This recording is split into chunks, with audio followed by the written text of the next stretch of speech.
ఈ చల్లటి వెదర్లో వేడి వేడిగా ఏదైనా తినాలనిపిస్తుంది. అది కూడా ఎగ్ పఫ్ లాంటివి అయితే ఇంకా బాగుంటాయి కదా. ఓవెన్ ఏం లేకుండా సింపుల్గా ఇంట్లోనే ఎగ్ పఫ్ చేసేద్దామా. ఇలా టేస్టీగా హెల్తీగా చేయండి, పిల్లలు కూడా ఇష్టంగా తింటారు.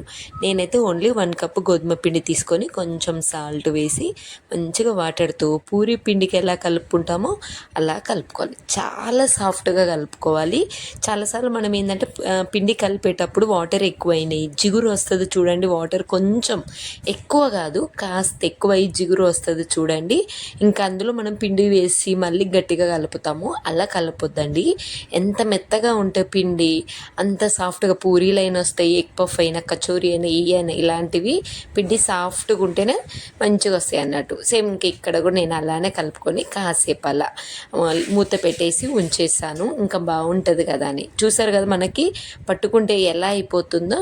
మనం వాటర్ తోటి మంచిగా కలిపితే గోధుమ పిండికి మైదా పిండి అంటే మనం గోధుమ పిండి కలిపినా కూడా మైదా పిండి లాగానే కనిపిస్తుంది. సో ఇది మైదా పిండి కావాల్సిన అవసరం ఏం లేదండి, అంత సాఫ్ట్గా కలుపుకోవాలి.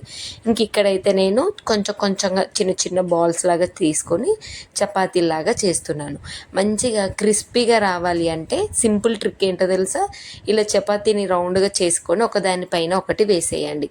ఎన్ని అయితే అన్నీ అంటే 4-5 అట్లా ఏం కాదు, మీరు కలుపుకున్న దాన్ని బట్టి మొత్తము ఒక దానిపైన ఒకటి వేసి ఇలా ఫోల్డ్ చేసేయండి. ఫోల్డ్ చేయడం వల్ల ఏమవుతుందంటే ఇంకా మెత్తగా అయిపోయి లేయర్ లేయర్ లాగా ఉంటుంది. నెక్స్ట్ ఇంకొకటి వచ్చేసి ఏంటంటే క్రిస్పీగా ఉంటుంది, పైన క్రిస్పీగా లోపల సాఫ్ట్గా మనకి ఆయిల్ అంతా పీల్చుకున్నట్టుగా ఉంటుంది అన్నట్టు.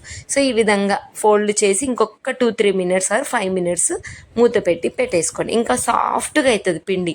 మనకి మైదా పిండితోటి ఎందుకు అంత బాగా వస్తుంది అంటే మైదా పిండి చాలా సాఫ్ట్గా ఉంటుంది. గోధుమ పిండి కూడా మనము నార్మల్గా కొంచెం ఇందాక చెప్పినట్టు వాటర్ తోటి మంచిగా కలుపుకుంటే ఇది కూడా సాఫ్ట్గా ఉంటుంది. కాకపోతే మైదా పిండి నేనైతే మా పిల్లలకి ఇప్పటివరకు ఇవ్వలేదు. సో నేనైతే ఫస్ట్ అయితే గోధుమ పిండికి ప్రిఫర్ చేస్తాను. అది కాస్త టైం ఇచ్చేలోపు మనం లోపల స్టఫ్ రెడీ చేసుకుందాము. ప్యాన్లో కొంచెం ఆయిల్, జీలకర్ర, పచ్చిమిర్చి ఎక్కువ ఏం వేయలేదు. అలాగే ఒక బిగ్ సైజు ఆనియన్ ఇలా పొడుగ్గా స్లైసెస్ లాగా కట్ చేసుకొని వేసుకోండి. కొంచెం సాల్ట్, ఉప్పు, ధనియా పౌడర్, రెడ్ చిల్లీ ఫ్లేక్స్ లేదంటే pepper, garam masala, basic spices వేసేయండి.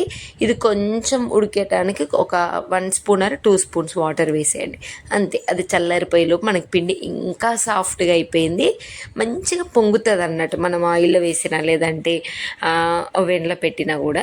సో ఈ విధంగా మళ్ళీ ఇంకొకసారి రోల్ చేసుకొని ఇందులో ఆఫ్ చేసేసుకొని మంచిగా మీకు ఎలా ఎలా అంటే అలా అంటే 2 సైడ్స్ ఫోల్డ్ చేసే వాళ్ళకైతే కొంచెం ఈ విధంగా మధ్యలో కట్ చేస్తే సరిపోతుంది. లేదు 4 సైడ్ ఫోల్డ్ చేయాలంటే మళ్ళీ ఇంకొకసారి మీకు ఎన్నిసార్లు మీకు ఓపికను బట్టి అండి.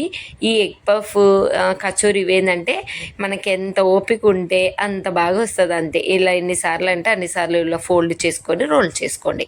సో మళ్ళీ నేను కట్ చేసి మళ్ళీ ఈ విధంగా రోల్ చేసుకొని ఎడ్జెస్ అంతా ఎక్స్ట్రా అదంతా షేప్లెస్ అదంతా తీసేసాను. ఈ విధంగా మంచిగా అయిపోయిన తర్వాతకి సో చూడ్డానికి కూడా మంచిగా కరెక్ట్గా వచ్చేసింది కదా సైజు. కొంచెం ఇందులో నేనైతే ఇంకా 2 ఎగ్స్ అయితే నేను బాయిల్ చేసుకున్నాను. ఓన్లీ 2 ఎగ్స్ చేసుకొని మేము 4 మెంబర్స్మే కాబట్టి 4 చేసుకున్నాం అన్నట్టు. సో ఈ విధంగా ఇంకొంచెం గోధుమ పిండిలో వాటర్ వేసి ఇలా మనము దానికి ప్రెస్ చేస్తే లోపల స్టఫ్ అంతా బయటికి రాదండి. సో ఇంకా ఎగ్ పఫ్ లాగా మీరు ఈ విధంగా రెడీ చేసుకోండి అంతే, సింపుల్గా. ఇంకా చిన్నగా కావాలంటే ఇంకా చిన్నగా చేసుకోవచ్చు, పెద్దగా కావాలంటే పెద్దగా చేసుకోండి. ఎగ్గుని ఇంకా ఆఫ్ చేసుకున్నా పర్లేదు, బట్ మినిమం ఈ ఎగ్ ఉంటేనే పిల్లలు కూడా ఇష్టంగా తింటారు. నేను ఆయిల్లో డీప్ ఫ్రై చేస్తున్నానండి, లేదంటే నార్మల్గా కొంచెం ఆయిల్ తోటి అయినా కూడా మీరు చేసుకోవచ్చు. లోపల వరకు ఆయిల్ పోదు, ఎక్కువ ఆయిల్ కూడా పీల్చదు, అంత మంచిగా మనకి ఫ్రై అవుతాయి అన్నట్టు. టేస్టీ టేస్టీ ఎగ్ పఫ్ ఇంట్లోనే రెడీ అయిపోయింది. పైన చాలా క్రిస్పీగా, లోపల ఎగ్గు అండ్ టేస్టీ టేస్టీ ఆ ఆనియను పిల్లలు బాగా ఇష్టంగా తింటారు. బయట కొనే పని లేకుండా ఇంట్లోనే మనం సింపుల్గా ఇలా చేసి పెడితే పిల్లలు కూడా ఇష్టంగా తింటారు. అసలే వర్షాకాలం కదా, ఇలాంటివి చేసి పెడితే కడుపు నిండా తినేస్తారు. మీరు ఒకసారి ట్రై చేసి ఎలా ఉందని కామెంట్ చేయండి.